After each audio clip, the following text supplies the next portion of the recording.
Capítulo 1. La voz del descontento. El desierto ardía como un crisol, convirtiendo la arena en brasas dispersas.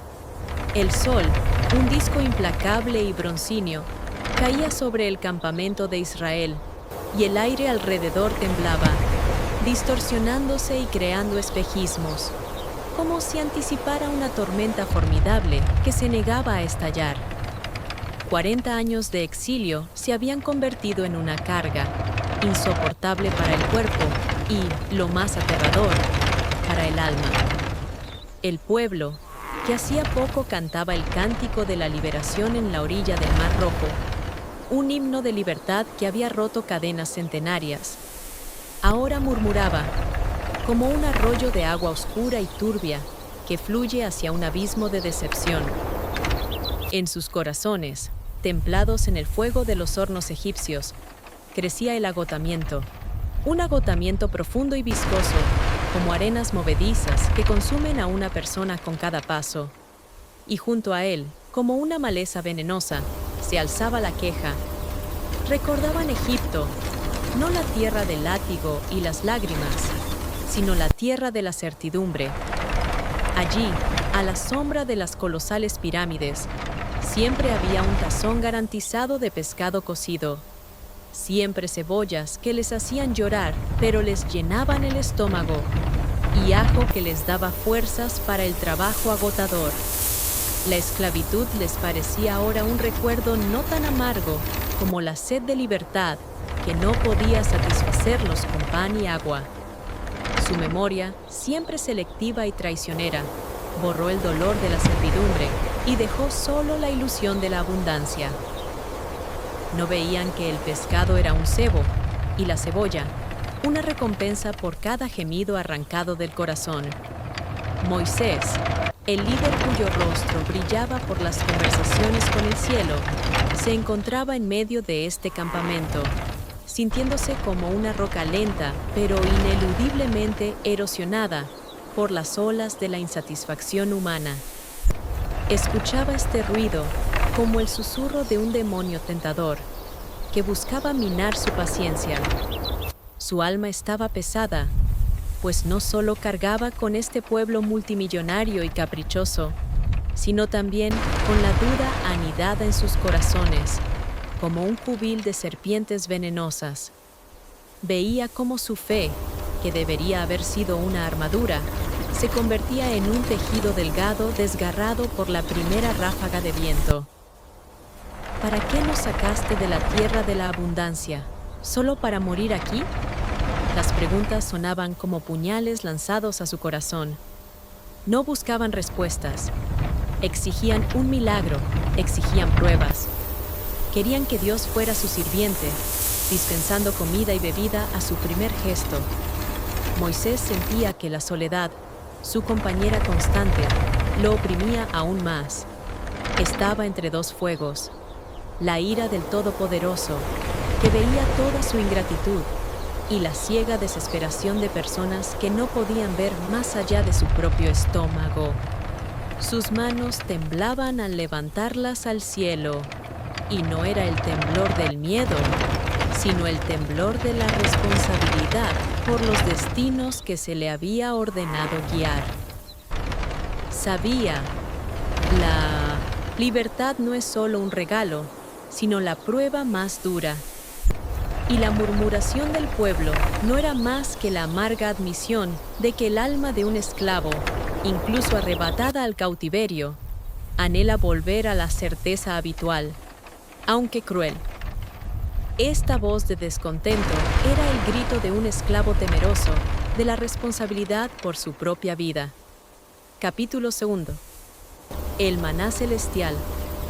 Aquella noche, cuando el cielo estaba en silencio con una quietud cósmica e incomprensible, Moisés cayó postrado.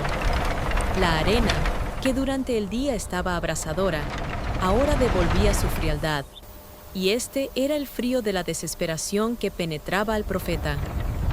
Su oración no era una súplica, sino un gemido. Derramó ante el Creador todo el peso de su corazón, toda la mezquindad de la ingratitud humana que acababa de sufrir. rogó no por alivio para sí mismo, sino por misericordia para el pueblo que llevaba consigo, como un padre lleva a un hijo desobediente. Y Dios respondió. Su respuesta no vino en trueno, ni en llama, sino en un susurro delgado y silencioso que perforó la oscuridad de la noche. Por la mañana, cuando los primeros y temblorosos rayos de luz tocaron el horizonte oriental, y el rocío denso y frío cayó sobre el campamento, la gente vio la maravilla. La tierra estaba cubierta por un fenómeno inexplicable, diminutos granos blancos, como nieve o escarcha, brillando como cristales recién nacidos de la luz del amanecer. Era algo completamente ajeno al desierto, algo que parecía música solidificada. ¡Maná!, exclamó alguien, cuya voz era una mezcla de asombro e incredulidad. ¿Qué es esto?, preguntaron otros, asustados por la naturaleza desconocida del fenómeno. Su desconfianza era tan grande que no pudieron aceptar el regalo de inmediato. Estaban acostumbrados al trabajo, al sudor, a que el pan fuera arrancado de la tierra con esfuerzo. Ahora el pan mismo descendía del cielo. Moisés, cuyo rostro estaba sereno y majestuoso, respondió, y su voz resonó sobre el campamento como una campana solemne. Este es el lechem, pan, que el Señor os ha dado. Comed, y que os recuerde que el hombre no vive solo de pan, sino de toda palabra que sale de la boca de Dios.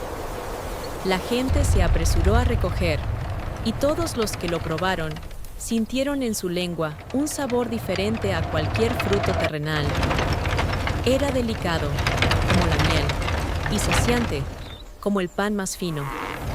Así, el pueblo que ayer se había quejado y maldecido a Moisés, hoy comía pan celestial y se maravillaba de la misericordia ilimitada que cubría su ingratitud.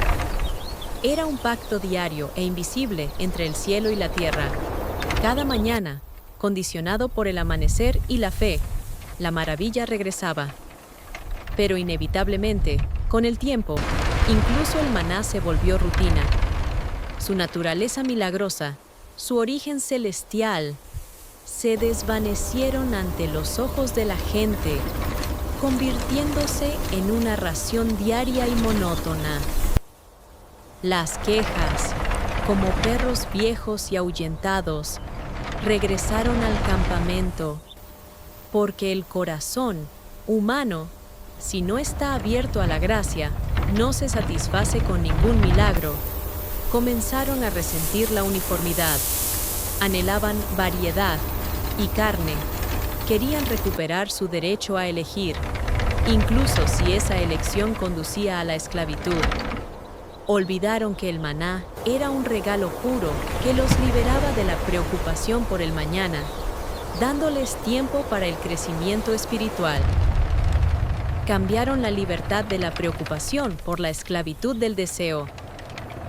Y esta es la tragedia, el milagro más grande y épico en la historia humana, pan cayendo del cielo, se convirtió en causa de aburrimiento y renovado descontento. Moisés los miraba y entendía. En el desierto se puede alimentar el cuerpo, pero la fe es el único hambre que una persona debe saciar por sí misma. Capítulo 13. Las aguas de Meribá. Su camino serpenteaba a través de tierra quemada por el sol, sobre piedras afiladas e implacables que desgarraban suelas y corazones. Y de nuevo, por enésima vez, ocurrió el desastre. No había agua. Esto no era solo una inconveniencia cotidiana. Era el epicentro de la desesperación. La sed es la bestia que desgarra los restos de la dignidad humana. El pueblo, que ayer estaba saciado con pan celestial, hoy, reseco, levantó una tormenta de ira que se cernía ominosamente sobre Moisés. Estaban ante él como un mar turbulento y negro antes de una tempestad, sus rostros distorsionados, sus voces sonando como el crujido de madera seca. ¿Por qué nos sacaste aquí para que muriéramos de sed? Nosotros, nuestros hijos y nuestro ganado, gritaban. Y en ese grito no solo había agonía física, sino también traición, acusación y desafío a la propia promesa divina. Olvidaron de nuevo los milagros, cómo el mar se había dividido. Para ellos, solo existía el momento actual e infernal. Moisés, sintiendo el sudor del calor y la ansiedad correr por sus sienes, levantó la vara, que se había convertido en el símbolo de la autoridad dada por Dios, y clamó al Señor en un frenesí: «¿Qué haré con este pueblo? Dentro de poco me apedrearán». Este no era solo el grito de un líder, sino de un hombre que había llegado al límite de su resistencia. Y el Señor, que siempre fue más grande que los errores humanos, respondió: «Habla a la roca que está delante de ti, y ella dará agua». Dios ofreció un milagro basado en la palabra, en el reconocimiento silencioso y humilde del poder del Creador. Pero la ira, justa y sin embargo infernal, se apoderó del corazón del profeta. Moisés recordó su ingratitud, su incesante murmuración, su traición que convirtió su vida en un sufrimiento continuo. Vio ante sí no a sus hermanos, sino rostros rencorosos e ingratos, listos para rebelarse en cualquier momento. Su paciencia se agotó. En lugar de hablar humildemente a la piedra, que estaba destinada a ser un símbolo de Cristo, Moisés, en el orgullo de su justicia, decidió mostrarle su poder, gritando: «¿Acaso nosotros hemos de sacaros agua de esta roca?». Golpeó la vara 2 veces, no para obedecer, sino para afirmar su propia autoridad, que había temblado bajo la presión del pueblo. El agua fluyó, un torrente poderoso y salvador que llenó las rocas y apagó la sed de miles. El pueblo se precipitó a la fuente, olvidando su reciente furia. Pero junto con el agua, una sombra de duda y una sombra amarga y ardiente de castigo fluyeron hacia el corazón de Moisés. Moisés se dio cuenta de que la fe, incluso una gran fe, incluso la que hablaba con el cielo, podía temblar y tropezar debido al dolor humano. Su falta no fue la desobediencia, sino la pérdida de la humildad. Se apropió del milagro, atribuyéndolo a sí mismo en lugar de a la palabra de Dios.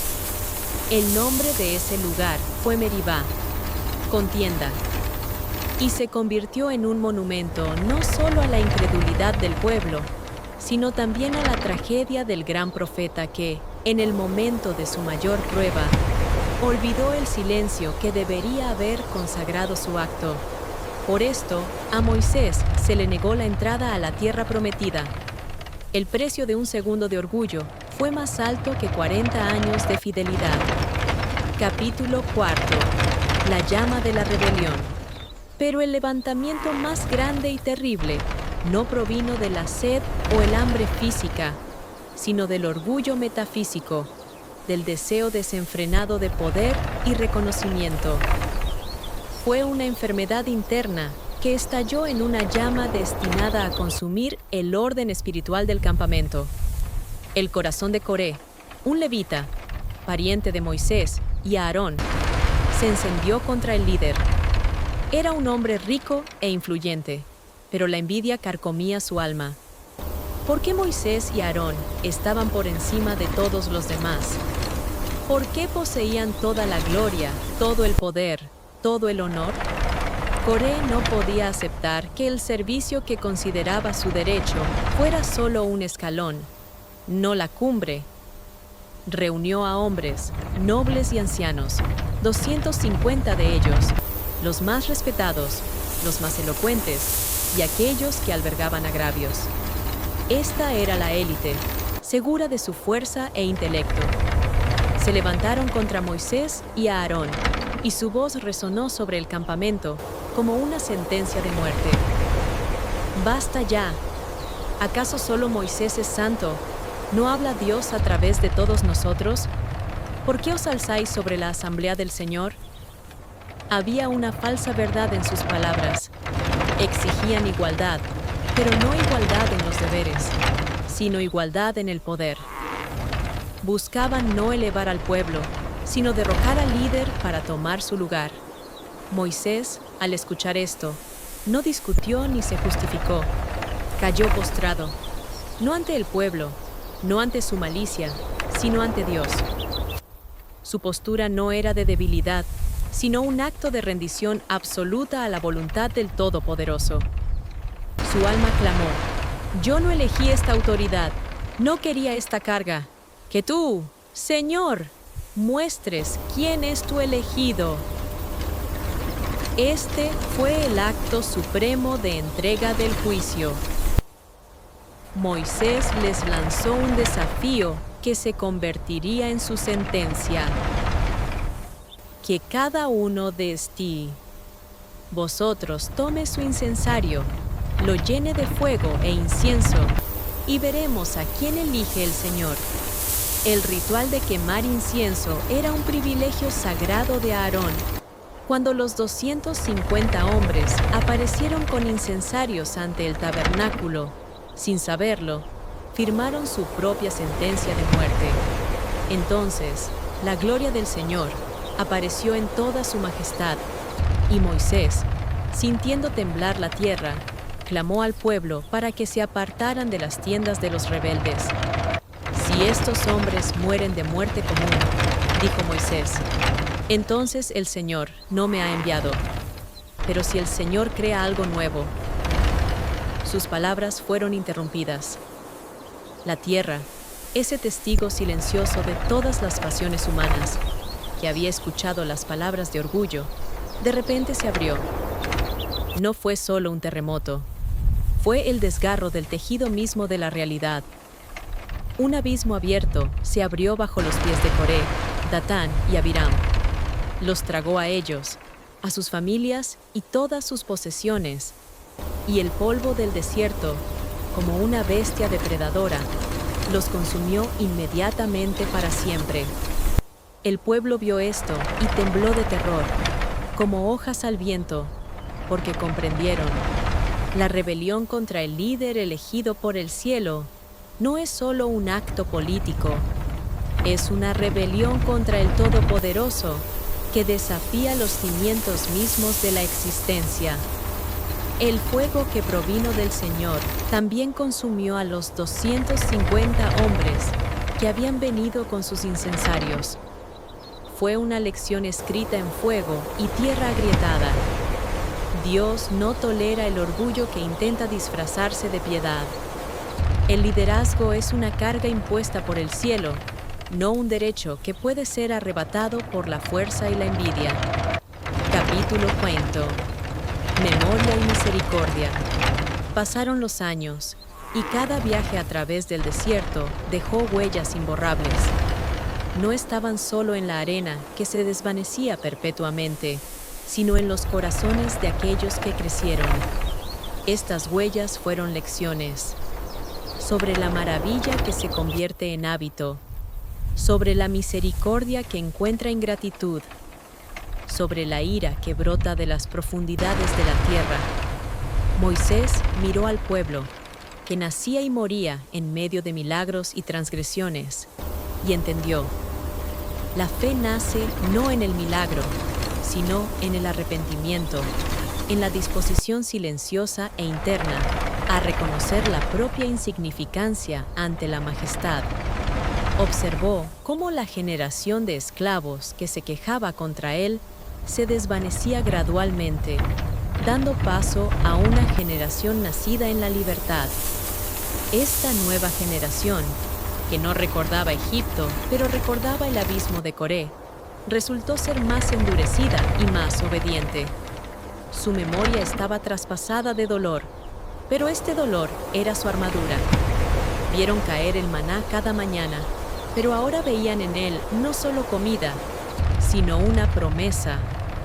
Y a medida que el tiempo de las pruebas llegaba a su fin, cuando el maná, ese pan que caía del cielo, estaba a punto de caer por última vez, era una señal. Era la premonición del fin, Los manantiales en el desierto se estaban secando, porque había llegado el momento de beber el agua de los ríos de la tierra prometida. Y esta tierra, este sueño de 40 años, era visible en el horizonte, alta e inalcanzable, como una recompensa que a él, Moisés, se le prohibió tocar. Moisés oró en el monte Nebo. Oró no por gloria, no por la cancelación de su castigo, sino por misericordia para el pueblo. Pidió al Señor que no abandonara a su pueblo, incluso cuando volvieran, inevitablemente, a olvidar su gratitud. Sabía que la desobediencia humana es grande y eterna, resucitando en cada nuevo corazón. Pero sabía que la misericordia de Dios es ilimitada y sin fondo. Es más alta que todos los errores humanos. En sus últimas palabras, les ordenó no olvidar las lecciones del desierto, porque era su escuela de fe.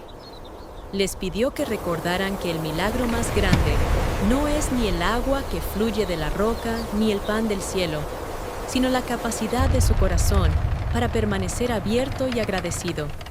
Este fue el sermón de despedida del profeta, en el que confesó: yo también tropecé, pero Dios, incluso al castigar, permaneció fiel. Y esta fue la mayor inspiración, no la santidad del líder, sino la fidelidad inquebrantable del Creador.